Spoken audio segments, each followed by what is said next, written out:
सन्माननीय व्यासपीठ आणि व्यासपीठावर उपस्थित माझे गुरुजन वर्ग आणि येथे उपस्थित माझे मित्र व मैत्रिणींनो, आज आपण सर्वजण या निरोप समारंभात सहभागी झालो आहोत।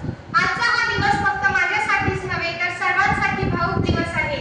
निरोपाचा क्षण जणू हळव्या त्या फुलांचा, आठवणींच्या गर्दी जणू क्षण हा दुःखाचा। आपण सर्व एकमेकांपासून वेगळे होऊ, पण सोबत राहतील फक्त गोड आणि खोडकर आठवणी। घेताना आज निरोप शाळेचा आले भरून या डोळे, शाळेतील दिवस बनले स्मरणाच्या पुस्तकातील पाने। पण येत्या पहिलीपासून मी या शाळेत शिकत आहे।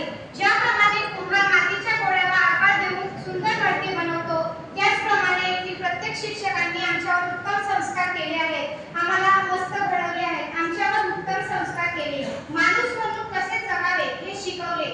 निरोप नव्हे हा ओलावा माणुसकीचा, विसरू कसे आम्ही क्षण हा सौख्याचा।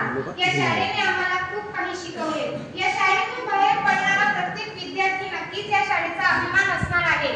जर नकळत आमच्याकडून काही चुका झाल्या असतील तर ते तुम्ही सर्व शिक्षकांनी मोठ्या मनाने माफ कराव्यात आणि आम्हाला आमच्या पुढील वाटचालीसाठी खूप आशीर्वाद आणि शुभेच्छा द्याव्यात। शेवटी सर्व शिक्षकांसाठी एवढेच म्हणू इच्छिते, गुरु असतो ध्यास कीर्तीचा, गुरु असतो श्वास स्फूर्तीचा, गुरु असतो ध्यास कीर्तीचा, गुरु असतो श्वास स्फूर्तीचा, गुरु असतो किरण आशेचा, गुरु असतो मार्ग